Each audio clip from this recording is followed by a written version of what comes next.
Bien, para terminar este ciclo de radiación de una carga acelerada, vamos a considerar ahora cuál es la reacción sobre la misma carga de esa radiación que emite. Y entonces por eso esta es la reacción de radiación. Es decir, es el efecto que tiene sobre la misma carga el hecho que esta esté radiando cuando está en movimiento acelerado. Entonces, los primeros que se preocuparon por este problema, es decir, por incluir el efecto de reacción cuando una carga está emitiendo radiación, fueron Abraham y Lorentz en 1903 o 4. Entonces vamos a dar unos argumentos sencillos para tener una expresión de esta fuerza de reacción de radiación. Vamos a basarnos en la conservación de la energía para, digamos de manera clásica, la carga es no relativista, obtener una expresión para incluir este efecto de reacción sobre la carga de la radiación que emite. Entonces vamos a considerar su movimiento, la fuerza igual a masa por aceleración, y la carga va a emitir con una potencia radiada, una potencia instantánea, esta cantidad de, en un cierto intervalo de tiempo, esta cantidad de potencia. Para incluir la reacción a la radiación vamos a postular o a proponer una fuerza correspondiente a ese efecto. Vamos a llamarle F rad. Y bueno, lo que le pedimos a esta fuerza de reacción es que si no hay aceleración, es decir, si no se está emitiendo radiación, pues que sea cero. Luego tampoco nos debe importar el signo de la carga, entonces esta fuerza debe ir como la carga al cuadrado. Y finalmente vamos a considerar que el trabajo que ejerce esta fuerza es igual a menos la energía radiada en ese cierto intervalo de tiempo. Entonces, de acuerdo a esto, consideramos la integral del trabajo de la fuerza de radiación en un intervalo entre T1 y T2 igual al negativo de la energía radiada en ese intervalo. Entonces tenemos aquí B punto, B punto, integral en el tiempo. Y ahora integramos por partes. Entonces suponemos que este es un diferencial hacemos la integración por partes, nos queda B punto B entre T1 y T2 menos B2 punto B de T. Vamos a suponer que por alguna razón, o es un movimiento periódico, que esta cantidad es cero en esos extremos de nuestro intervalo, y entonces nos queda que el trabajo hecho por la fuerza de radiación en ese intervalo menos la integral, que viene a ser esta, es cero. Y de aquí obtenemos la expresión para la fuerza de reacción a la radiación, que viene de esta manera, 2/3 de cuadrado entre c al cubo B2 puntos, que la podemos escribir de esta forma, donde tau es un tiempo característico que vamos a ver cuánto vale, lo definimos de esta forma y vamos a ver cuánto vale, y nos va a servir de referencia para saber si la energía radiada es importante o la podemos despreciar comparado con la energía característica de nuestro problema. Bueno, entonces juntando la fuerza de radiación y la fuerza externa de la ecuación que postulamos o que propusimos acá, entonces nos queda lo que se conoce como la ecuación de Abraham y Lorentz de esta forma, ¿no? Entonces vean que lo que es poco usual encontrar en una ecuación en física es este término que es la doble derivada de la velocidad o una triple derivada de la posición con respecto al tiempo. Entonces este término vamos a ver que trae algunos problemas, pero antes de eso vamos a ver cuándo es importante considerar esta reacción de acuerdo al tiempo característico que definimos aquí. ¿Cuándo es una buena aproximación despreciar esta reacción de radiación? Entonces vamos a comparar la energía relevante en una cierta situación física con esta energía que corresponde a la radiación que se está emitiendo, a la reacción de la radiación. Entonces, la energía que corresponde a la reacción de la radiación la calculamos como la potencia emitida en un cierto intervalo. Entonces tenemos que es de la fórmula de Larmor, 2/3 e cuadrada, c al cubo, la aceleración al cuadrado, ¿no? Por el tiempo, el periodo en que se emite esa radiación. Y vamos a considerar dos situaciones para comparar con la energía de un cierto problema. Consideraremos primero un movimiento en el cual la carga se acelera durante un periodo t. Entonces la energía para esa situación pues es igual a su energía cinética, y que pues consideraremos un movimiento rectilíneo. La velocidad es la aceleración por el periodo de tiempo. Entonces comparemos esta que ya hemos llamado E0 con la energía de radiación. Y si esta energía de radiación es muy pequeña, mucho menor que esta E0, entonces será una buena aproximación despreciar esta reacción. Entonces, bueno, sustituimos aquí E rad y E0, tenemos esta desigualdad. Entonces, cancelando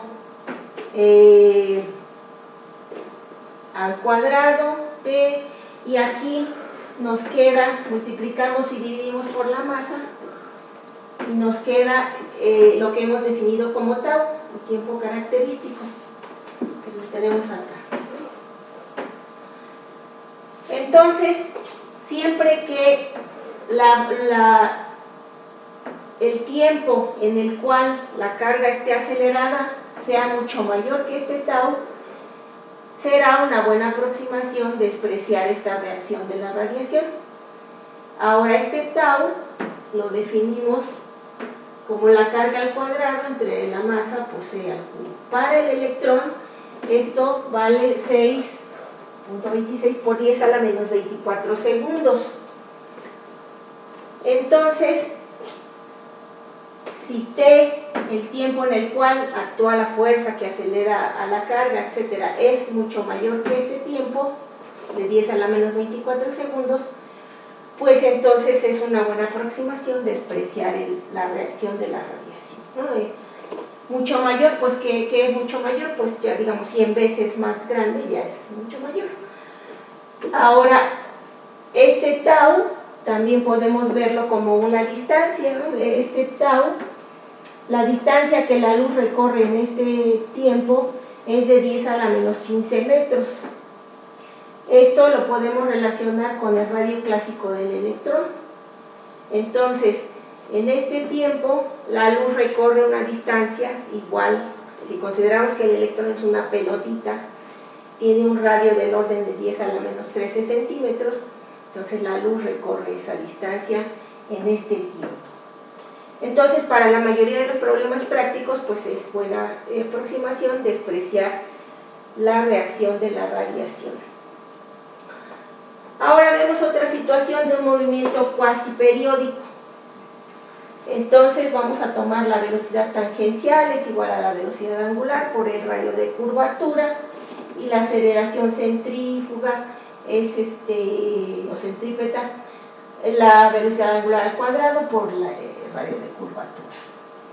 Entonces, en ese caso, la energía de nuestra situación, la energía relevante del problema, es pues igual relacionada con la energía cinética, que la ponemos en esta forma, ¿no? En términos de las cantidades de movimiento circular, y comparamos otra vez cuando la energía de radiación puede despreciarse. Entonces, sustituyendo la energía de radiación y aquí la energía de movimiento cuasi periódico, tenemos esta desigualdad. Aquí podemos hacer unas cancelaciones. La aceleración la sustituimos como omega al cuadrado por r. Cancelamos aquí algunas radio de curvatura. Pasamos para acá la masa y tenemos otra vez, podemos identificar a tau, el tiempo característico, y tenemos esta desigualdad que nuevamente, si consideramos que omega va como el inverso del periodo, aquí entonces esta desigualdad vale si t, el intervalo, en este caso está relacionado con el periodo de ese movimiento circular, si ese periodo es mucho mayor que tau, entonces podemos despreciar, y es una buena aproximación, no considerar la reacción de radiación.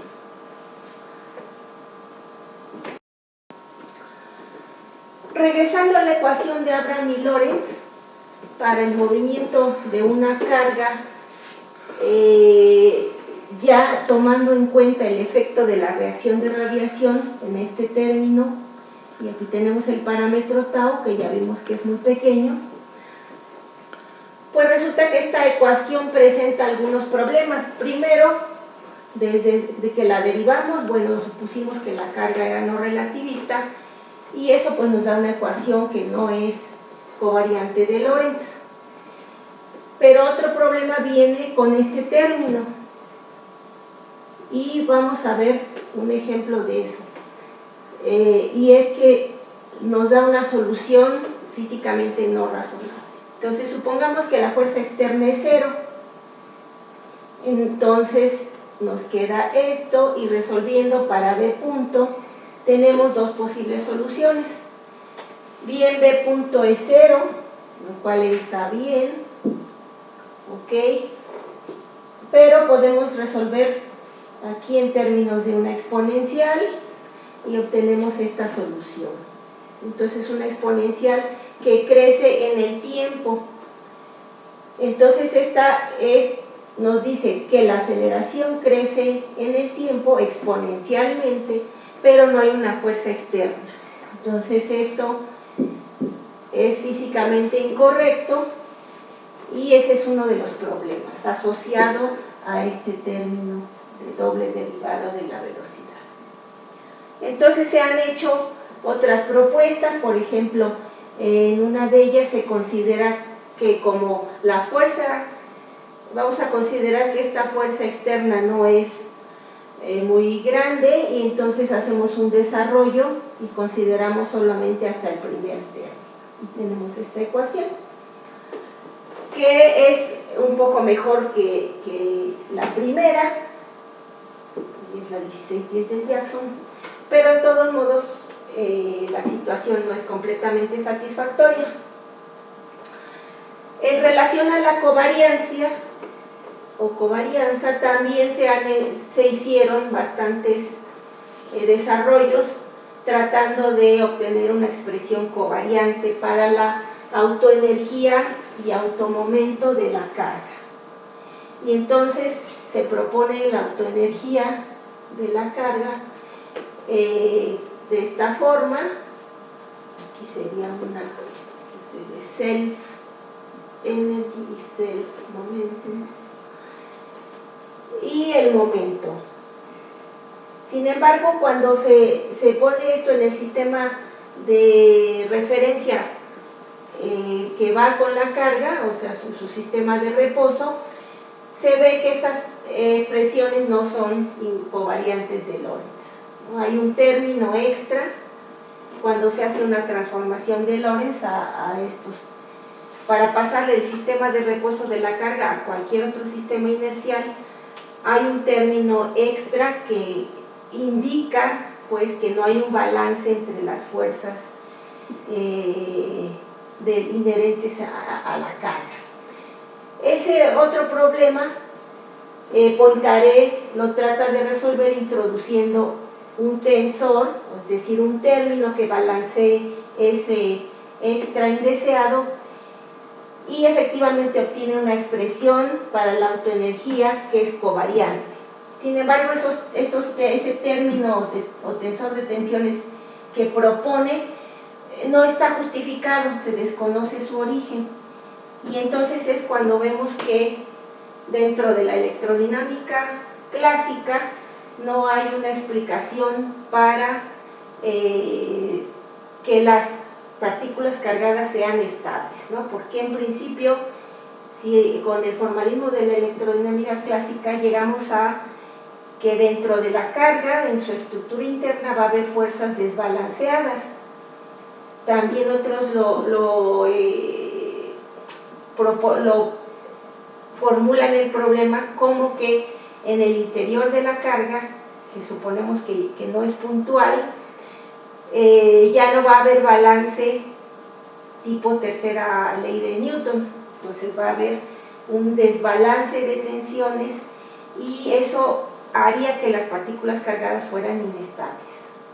Como eso no sucede, sabemos que no sucede, entonces eso nos está diciendo pues que la electrodinámica clásica no es la teoría ya adecuada para tratar esos problemas, y es que ya esto tiene que ver con el dominio de la mecánica cuántica.